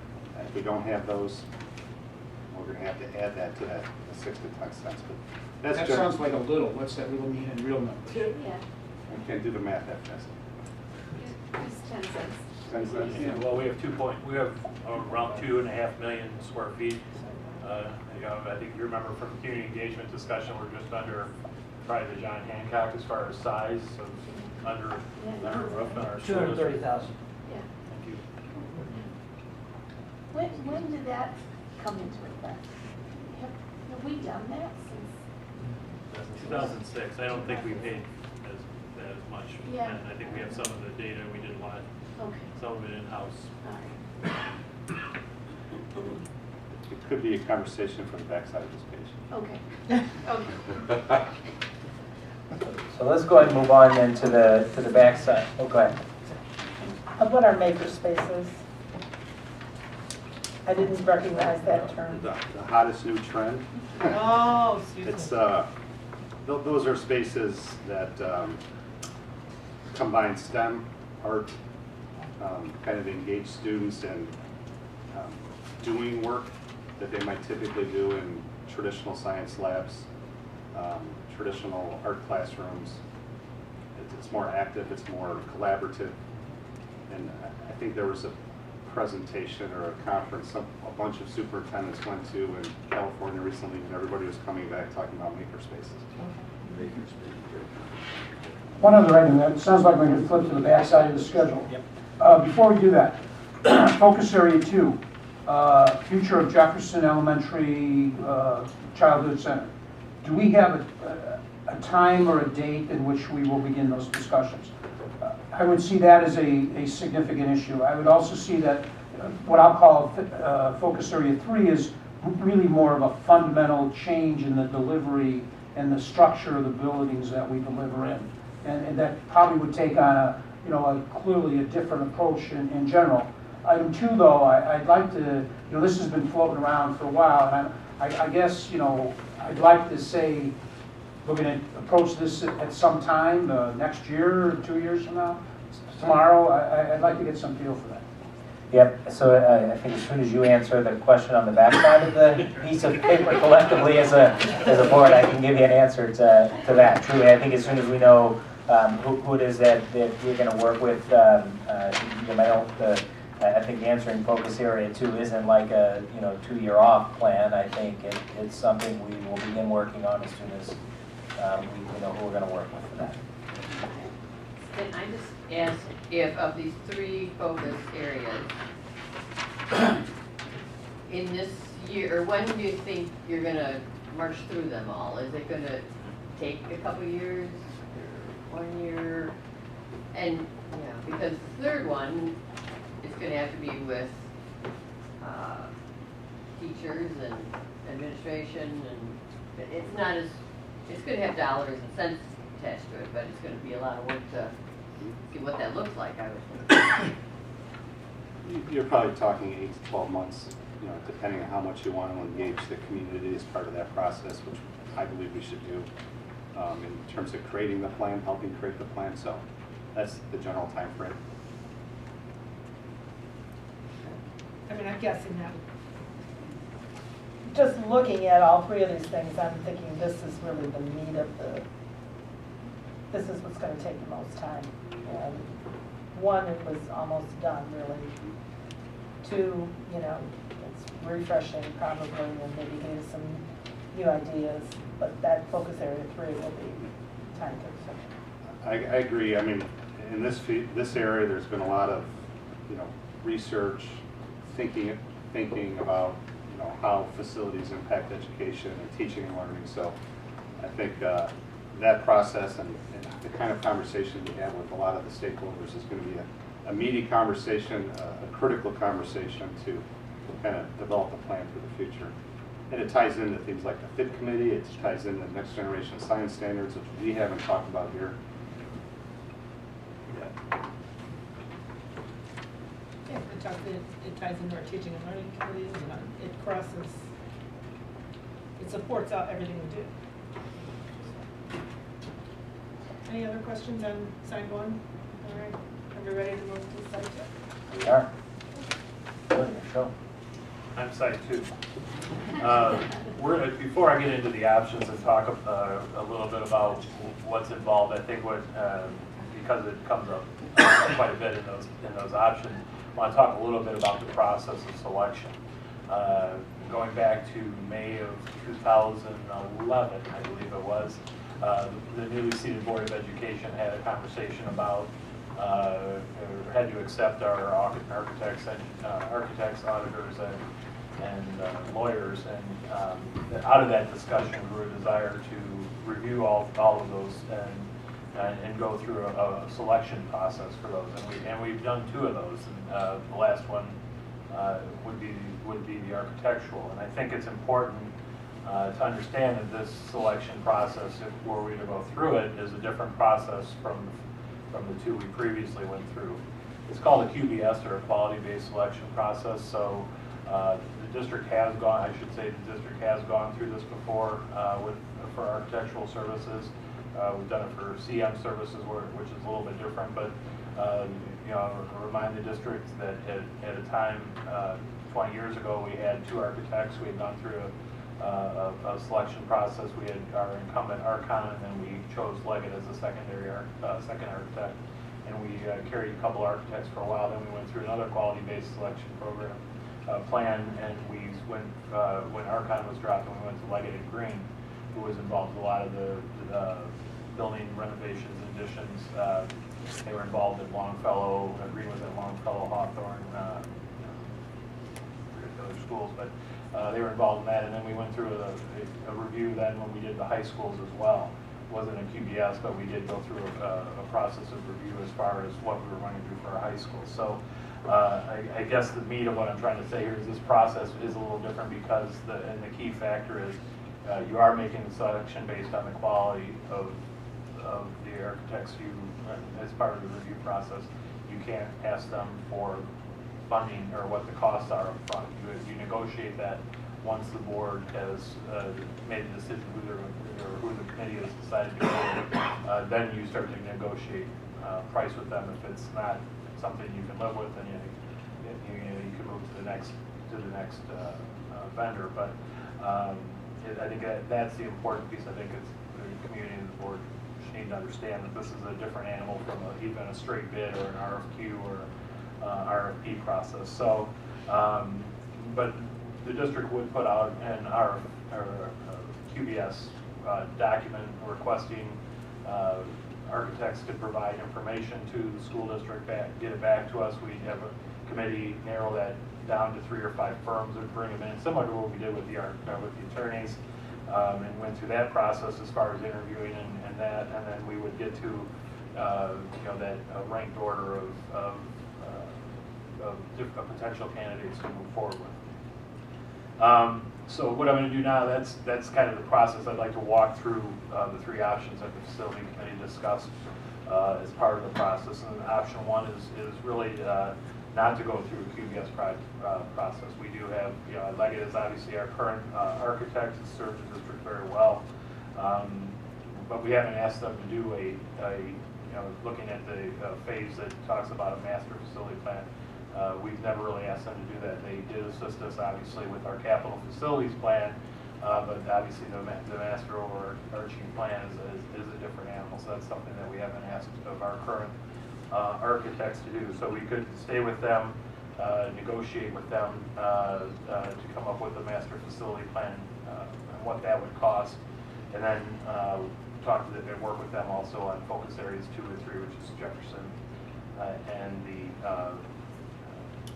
and looking at different options for how we do program-driven designs for our building. So that was the first option that we discussed. It also, in that process, it also leaves it open to a future date to go out to a QBS. So, we're never limited to when we can do that. Obviously, it's a pretty long process and involves a lot of work, but we can do that at any time. Option 2 was to conduct a QBS process for architect services. We can, at that time, evaluate Leggett, our current provider. We could stay with them or choose a new firm. We could also have that firm work with in focus areas 2 and 3 on that master facility plan, Jefferson plan, and then have that firm continue as our current architect. Option 3 is we could conduct a QBS just for areas 2 and 3, which is the Jefferson and program-driven design section as well. So that can all be negotiated with the new firm as part of the QBS process, specific to those focus areas, and we could decide to do that. And part of this, we could keep our current architects for part of it or all of it as we move forward through that process. Questions, any specific to the 3 options? I went through it fast. I didn't want to read it, but You mentioned it was a lengthy process. What does that mean in terms of actual time, would you guess? probably 3 months at least, I would think. Yeah, fair, Brad? 2 to 3 months. And that involves staff time significantly in that 3 months. It's not just board members going out and talking. I have we're on the edge of embarking on what I will call a facility master plan, and organizational concepts. And, I was not involved in the prior selection at all. I think we're at the cliff of a lot of things coming up here, potentially a lot of dollars. I think that, again, Jefferson's approach, I don't know who designed that, if Leggett was involved or not, but if they were, again, that was not successful for whatever reason. I'm looking for some different box to look at on that maybe. And I would welcome new ideas in going through this process. And, and I think, again, cost being the ultimate, coming into play in that too. And, in the initial process, it's not, but ultimately it becomes part of that. And so I would be in favor of taking a look here. So. What option? 2 or 3? Well, B or C, I guess.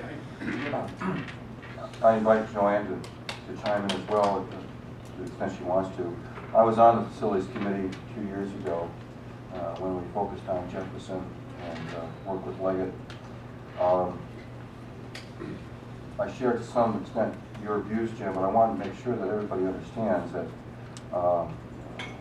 When we began the research about Jefferson, we visited 4 or 5 other early childhood learning centers in the area to see what was going on there, Naperville, Plainfield, I think, and other places. Got ideas from those facilities as to what they thought should have been done differently to make it better. Leggett did a lot of research behind that and came up with a plan for Jefferson. I don't necessarily fault Leggett for the failure of the referendum. There were a lot of moving parts. And I don't even fault their plan. That's to say that, but at the same time, I see the value in bringing in new blood, so to speak, to do an assessment of what is a proper alternative for Jefferson. And to make the decision to go through the TDS process, we did it to some extent when we did a law firm, looking at law firms. That was a 2 to 3 month process. It took a lot of time with the staff to evaluate the firms that came in, and I feel this is going to be a much more extensive process than it was even for the law firm process that we went through. And there is some desire to get this process moving, coming up with a proposal for Jefferson as well. So those are the considerations that are going through my mind as we address what we should do with respect to the 3 options that Bill has gone through. Would you deal with this? Can I want to jump in here a little bit because I've certainly, knowing this discussion is coming up, I've certainly tried to think about all of our interactions with Leggett. And I do have actually just some questions of the facility committee and the staff. But since the concept of Jefferson and Leggett's involvement has come up, I have to say that, I was president at the time that went, and as I thought through all of this in relation to Leggett, the responsibility for the failure of that Jefferson referendum, as far as I'm concerned, would fall on me. Because in my opinion, I was not able to bring the board to a united vision on that school, on the solution for that school. I think had the board been united in their vision, it would have perhaps been a different scenario out there. And that was my, if you want to say responsibility, or my call, or whatever, efforts, however you want to put it. And it's not a bad thing, because I think what we were instructing Leggett to do, as Mr. Broman said, was to go out and find us the best model that we could for early childhood education. And so I think the decision was to say, well, let's put that in front of the public and see what our community thinks about that. I think a referendum should not always be looked at as a point of honor or success or failure. It's really part of the communication process with the public. And sometimes it stings a little bit when the answer comes back. But there's no other way to find out from your public what it is they're wanting unless you put that before them. And I think at that time, our thinking was, well, we consider ourselves a high-quality school district. Let's put out there what we think the best option is. And so that was really at the board's direction, not at Leggett's direction or persuasion. And to the extent at which that vision wasn't able to be communicated out there by the entire board, I have to say, that is my greatest regret of all my 16 years of serving on the school board, is the inability to do that. Not only because of what it means to those kids, which is certainly the major thing, but because I truly believe that this is something that is so sympathetic to the hearts of our community, that it's just something our community really, would resonate with. And so, anyway, perhaps I'm taking a little side trip here, but I I just to let you know, Jim, since you kind of brought it up, I just want to make sure that you're really, really clear about that fact that, you know, everything with Leggett, as far as I'm concerned, and this is then gets to the staff question is, what does the staff, and then what does the facility committee recommend in terms of this and why? Because, you know, with the, seems to me, we did have that discussion, as Mr. Farley talked about. Sort of made sense at the time, yes, let's get new ideas, as you say, always good for new ideas. But this is such a different animal than an audit or a lawyer, because you have to have somebody who gets you, who gets the taste of your community, who gets the vibe of your community, who gets what you're doing with your programming. And so people could come in here and present new ideas and such, and they may sound great on paper, they may be wonderful. On the other hand, they may not be wonderful. And so I guess my thought is that we've had many years, but correct me if I'm wrong, of good experience with them. Price we're not allowed to talk about, but to the extent we are, their projects have come in on time, under budget, I believe. And then quality, to my knowledge, we haven't had any blips on quality. And again, that's maybe to my knowledge, maybe staff knows something different. So I guess as I really thought about this, besides just the common like, oh yeah, let's be open to new ideas, I think before you start tearing at a fabric of a very long-standing, successful business relationship, you need to be really clear about why you want to do that. And so I'll be going off the board, I'm sure, before the results of this come in, may or may not have input in the actual decision as to whether or not we go into the QPS. But those are my thoughts. And so I would be interested in knowing why, you know, what the staff would recommend of these options and why, and what the facilities committee would recommend and why. I'd like to have one follow-up comment on what you just talked about. Number one, by no means was I saying that, you know, I thought they were the blame for Jefferson. You know, I'm talking about it more for, I believe, the community. I would like to be able to say we've looked at every alternative, and that may be including a new look from a different architect. So, you know, that, you know, whether, I'm not trying to address whether that was right or wrong, or who was right or wrong. I'm really saying that I think that I personally feel like I would look at that to examine all the other alternatives again as we move forward, because it was clearly an issue. So, you know, that's one of the reasons I would look to potentially seeking an alternative, you know. And I did not formulate an opinion on Jefferson at the time. So, you know, I'm coming in kind of fresh, and, you know, so I'm just looking at, I'm trying to react to the community's involvement, what they decided. You know, whether you're affiliated with that or not is not the issue. It's really, let's make sure we look at all the issues. So, and again, how long has Leggett been in our architects? 20 years. 20 years to me, you know, that's, I kind of look at a new look for that reason. You know, this isn't something we may have looked at a couple times, but, you know, the bottom line is 20 years is a long time. You know, that goes back a lot of board members, a lot of things, and, you know, I don't know. There's a point for me, it says to me that, you know, maybe it's time that we look at alternatives. So maybe we'll stay with them in the end result, but I surely would think there's a time. In 20 years, you know, I can't even think who I was 20 years ago, let alone, you know, my recommendation on that. So, you know, that to me is part of that decision. This is not like it's an annual event. We didn't do it per se 4 years ago. We did it 20 years ago, I guess. And I truly understand that, and you know what, I'm up for change, and that's part of the reason why I'm, you know, going off the board for my own personal change in my life, as well as I think it's good for the board to get, you know, some refreshment as well. So I get all that, but I guess, you know, it's my, you know, matriarchal duty here to just say that, you know, fine about change, but, you know, history is something good too, and the best predictor of the future is what people did in the past.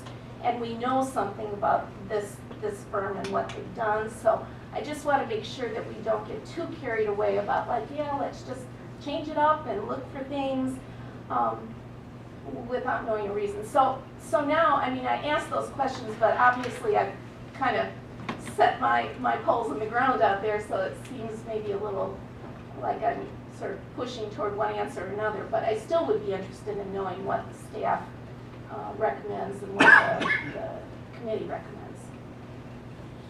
Sure, I can answer, I think, probably this part of the staff question first, and that's, I don't think that the staff have any concern with the service that we've asked Leggett to do. They've clearly been an instrumental part of that focus area 1 that was on the backside, and candidly, I don't see a reason why you would want to shift architectural service for that, for focus area 1. So I guess what I would say, certainly from the staff side, is that I wouldn't recommend option 2, that you go out to a quality-based selection process for the entire piece. We've not asked Leggett to do focus area 3. We've asked them to engage in conversation in the past around Jefferson, but we've not asked them to help us design a master facility plan. So I think in fairness, that's something new for the board. And so, you know, personally, I would support taking a look at the options that are out there that might support the board in doing that. Again, I think as Mr. Matheson pointed out, going through the quality-based selection process doesn't mean necessarily that they would not be an active part of that process, or it doesn't even mean that they couldn't be ultimately the firm that might be chosen, candidly, by the board. So I don't think you're making a decision by going through that they're gone. I see that as just, we're embarking on something we haven't done before. Let's do a little bit extra diligence in seeing the options that are out there that might support or guide the board through that. But I don't think that they've done anything wrong in the past, and so candidly, to hand over focus area 1 right now, when it's already been a work that's gone through a significant amount of you know, sort of revision and work, I don't see a need to flip it ultimately.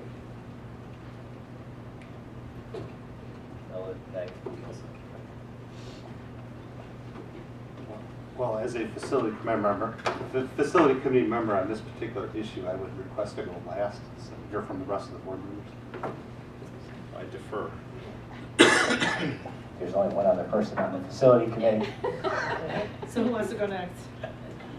Okay.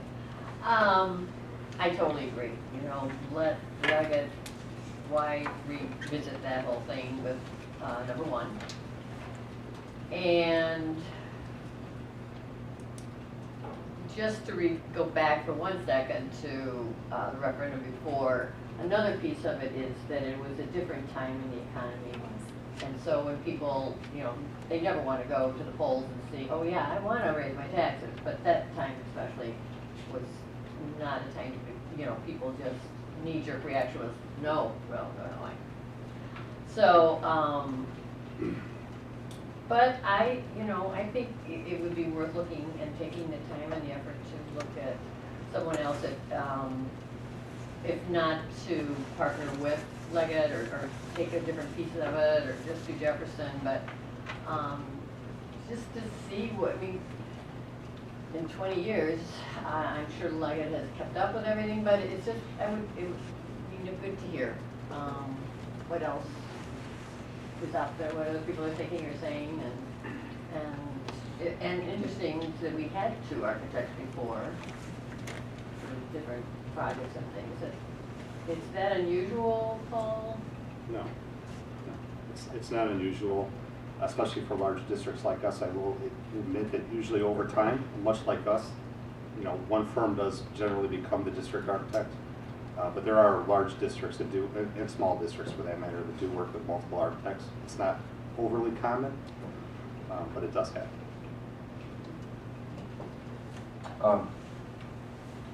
I agree with Joanna and the recommendation that Jeff had made. When Jim Gambiani and I came on board, we put a parking lot item of reevaluating our auditors, law firm, and architects. And done the first 2, and I think it's about time to do the 3. But I think I like the approach since Leggett has done so much work in focus area 1 now, there's no reason to change courses there. And I agree with Jeff's analysis that just because we go through the QBS process doesn't necessarily mean we're going to choose a different architectural firm, but I think we owe it to our residents to go through that process and show that we have done our due diligence and come up with a selection for a firm to do items 2, areas 2 and 3. And I'll hand it over to Jim if he wants. He's on the facilities. Really, that you said it exactly how I would state it. It was just the follow-up or the follow-through of the third item that was on our parking lot. You know, really, you made great comments, Rosemary, but I kind of set all those things aside and just said we have an opportunity here as a facility committee and staff that we're embarking upon 2 other focus areas that will allow us to assess and do a QBS and maybe have a different outcome while at the same time not losing sight on focus area 1 where they're spot on and they built this plan and we're going to follow through on it. So it really was just opportunistic to maybe finalize that last parking lot item, and that being do the assessment and the QBS. I'm going last. Well, you know, I share a lot of the same sentiments as Rosemary. I mean, we've had, you know, Rosemary's already had 16 years on the board. I've had 14. We have had the utmost faith and confidence in what Leggett has done for us. They've done, I mean, they've won great awards for Hummel Middle School and, you know, brand new building. Our high schools, I believe, are second to none with our new renovations there. You know, I think they've done a fantastic job. Now, if we were to go with option 3, I'm assuming that Leggett would be invited to also participate in that process. So essentially what we're doing then is we're saying we'd like to retain you if you could stand up to some competition who also want to bid. So, I mean, I could support that. I think I would prefer not to go through the process, but if the majority of the board decided they wanted to go through the process, I could certainly support that for focus areas 2 and 3. I'm concerned about how much time that's going to take in an already busy year. I'm concerned about staff time, and I'm concerned that that process may then further delay the results, gaining the results of that master plan and then the plan for Jefferson. Now, I don't know how much it would delay it, but I can't see, I mean, if you didn't go through the QBS process and you immediately embarked on focus areas 2 and 3, you know, without, you're going to save about 2 or 3 months, maybe more, if you do that. So my concerns are costs and time.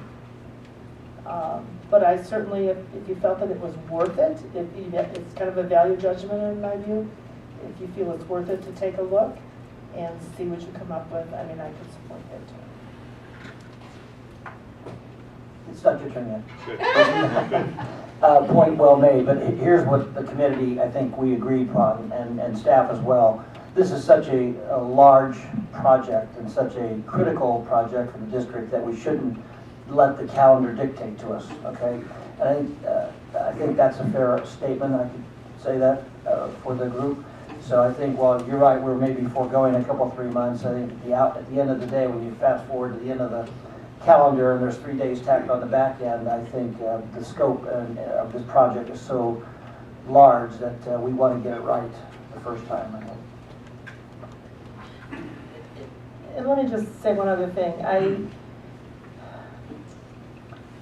I agree with going forward, you know, with a facility master plan. We've wanted to do that for a long time. part of that facility master plan, though, means that we have to figure out how to fund that master plan. And, you know, I know there have been members of this board who have taken the position that don't ask me to just say yes to putting a referendum on the ballot. And I think if we're not going to ever consider doing that, then maybe we want to put, you know, some sort of the brakes on this process, you know, right now. Because I think you saw the budget projections, you saw we can't even do category 1 items. Are we just going through this for pie in the sky and say, well, okay, this is all beautiful, but guess what? We're not going to do it. So is there a willingness on the board to take whatever recommendations come out of this and run with it? Or are we just doing it and then just kind of shelving it? Because if we're going to do it and shelve it, I'd like to kind of know that now. Well, we don't know what it is in the outcome. You know, this was something that the Engage 200 process told us to do, to develop a facility master plan. Don't come back to us with Jefferson Early Childhood Center. We want to know all of the issues in the district. So the goal that the board adopted to create the facility master plan is an outcome of what the community shared with us. And I do echo Mr. Gambiani's comments. Time, 2 to 3 months, should not be a consideration in a plan that casts the future of our district. So I echo that statement. Okay, are we clear though that when the district said they wanted a facility master plan, that they wanted to go through all the focus area 3 stuff though, or was the main thing take care of my building where my kids go in addition to Jefferson? Because those are 2 different things. It was undefined. And so it's the facility committee that's thought about the issues, thought about the circumstances that has developed this 3 focus area process.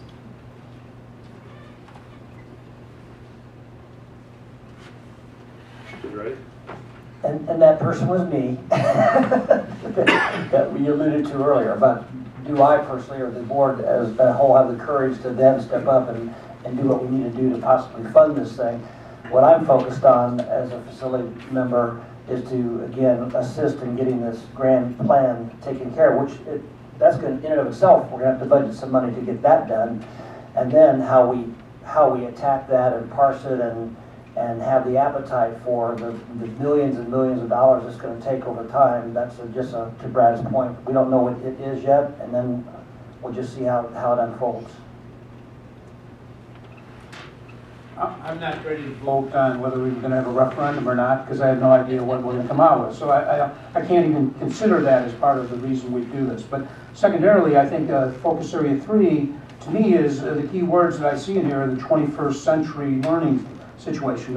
If we don't address this, I feel that we're not even performing a good look into the future that we need to be doing as a board. I mean, otherwise, again, we'd be still in one-room schoolhouses. So I think we have to look at it, understand it, and if we believe in the long run that these are fundamental changes in the way we deliver education with facilities, that's again an issue that we will address as it comes along. I mean, again, by doing the focus study, do we want to spend $1 million on that focus study? I'd say no at this point, but I would like to have that knowledge of, some amount of some idea of even what's out there. We go to these seminars, that the state board puts on, the school board puts on, and, we see these things. We see these award-winning schools.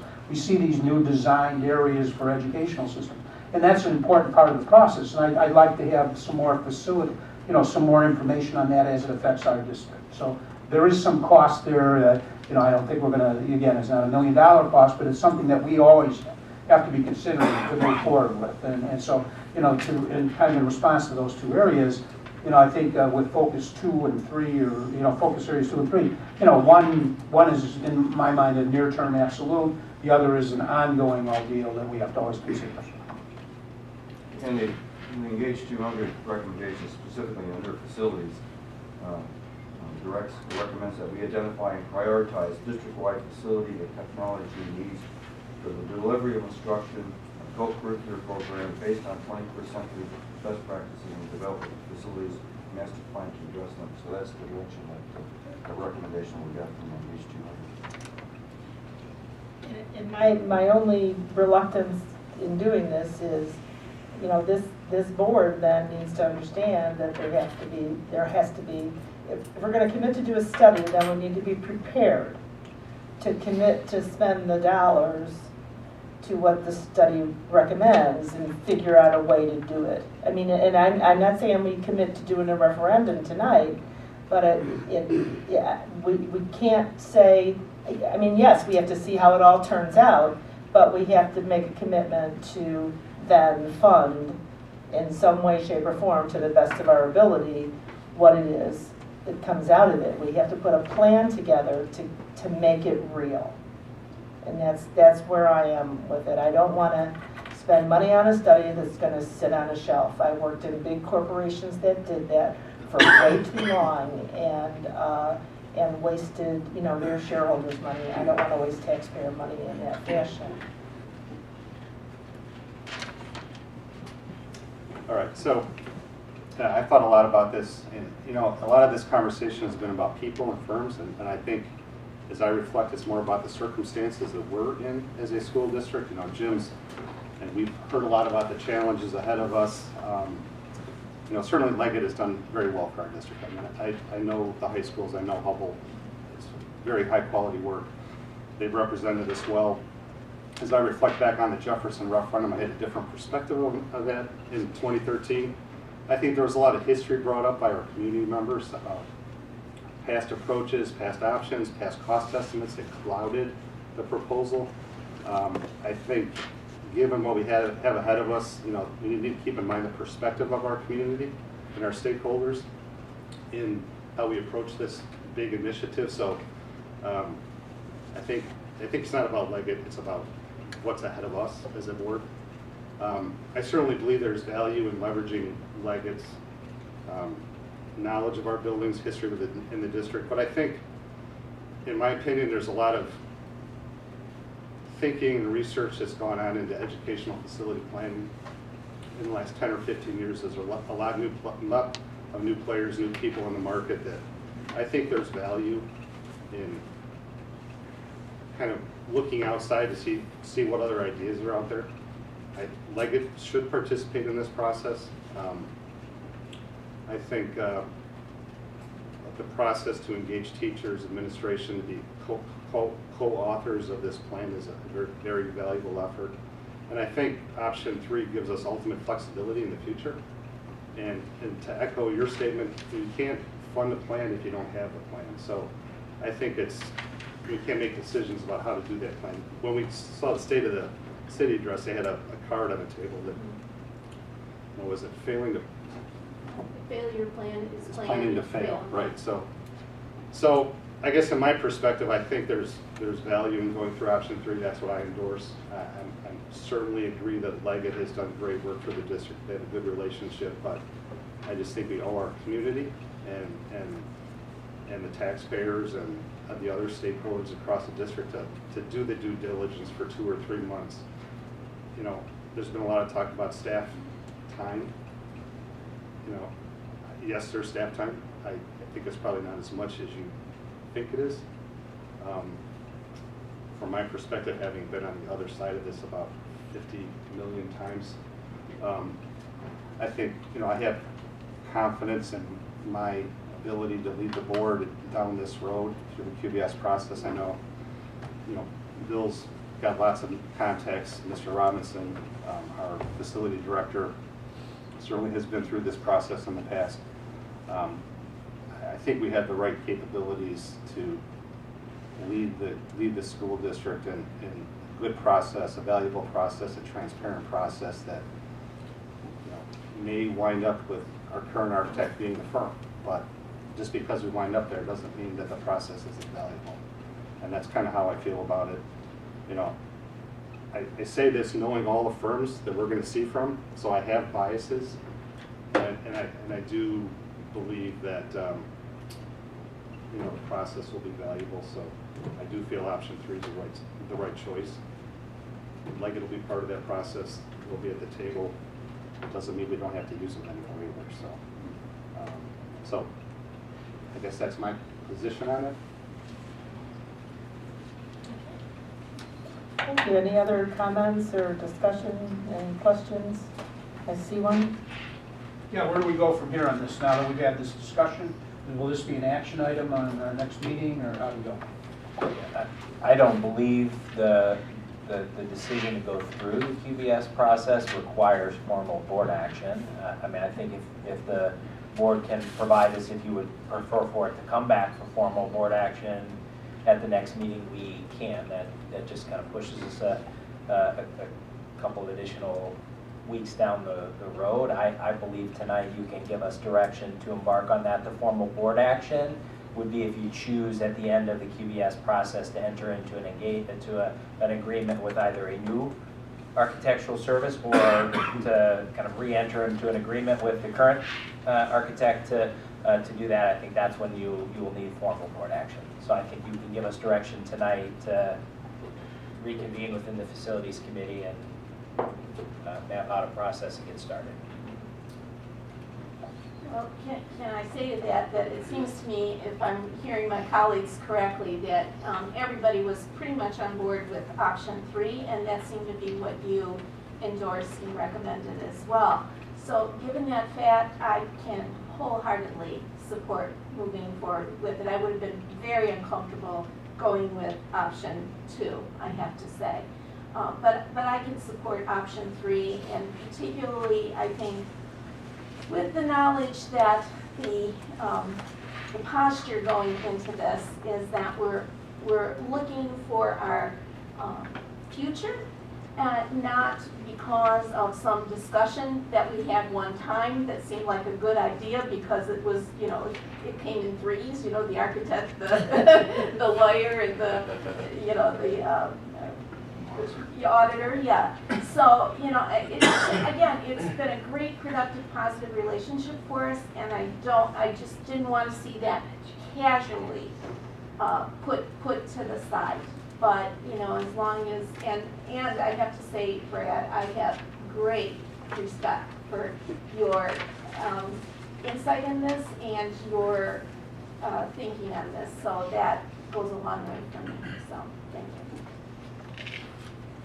One thing that I should add, that if we go through the QBS process, there's a lot we can do to prepare for the conversations about Jefferson. There's a lot we can do to prepare for the conversations about Focus Area 3. I can imagine engaging community members to be participants along with us, not just in Engage 200, but conceivably a steering committee, much like Engage 200. I think good master plans that get support are developed from the bottom up, not the top down. There's lots of history in that, so the process takes time. It doesn't mean that it puts us into an end date that necessarily disrupts what we do in the meantime. So I think we can design the process very well, talk about who gets involved, and I do that all the time. I'm very comfortable with that determination, with that direction, and I want to echo Mrs. Swanson's comments. I'm very glad that you'll be part of that, because I think your expertise will come in just so valuable for this community on that. So thank you for being willing to undertake such a study, such a process, and thank you to Bill and JR and Dr. Schuler here for, I'm sorry. Oh, and Mr. Gambiani, I'm sorry. Facilities Committee, thank you, as a Facilities Committee member. All right, so that. Can I just say one? Yes, Joy. I just want to say what a board we have and how cool are we to have. Just stop right there. But how many boards have an attorney who led the attorney committee, and we have our own architect to lead that. We have a CPA for the whole financial thing, computer guy. I wish you needed a filter, but. New growth. And the history and the the brains, and both our ladies here, I mean, I just think we got quite a board. One thing to add, I want to be the guider, not the decider, so you all have to come along for the ride. I think that's appropriate, yes, thank you. Okay. All right. Do you feel like you have direction? I guess we heard from a number of people, we do have enough. Yeah, we have direction, so facilities committee will get back together here very, very quickly and map out both the timeline to get started with the QBS process, and I think that will give us the direction to begin putting some timelines together to the different focal areas as well, so. Very good. Okay, thank you, Dr. Schuler, committee members, Mr. Farley, all the staff. I think we had two really great, meaty discussions tonight. And it's very important, this board work that we do, even though it's not teaching and learning, it's the things that support teaching and learning. And thank you for being so engaged and so willing to devote of your time and energy. There are no public comments on non-agenda items tonight. So I will ask for a motion to move into closed session for the purpose of discussing collective negotiating matters, and no action is expected following the closed session. Do I have a motion? So moved. Second.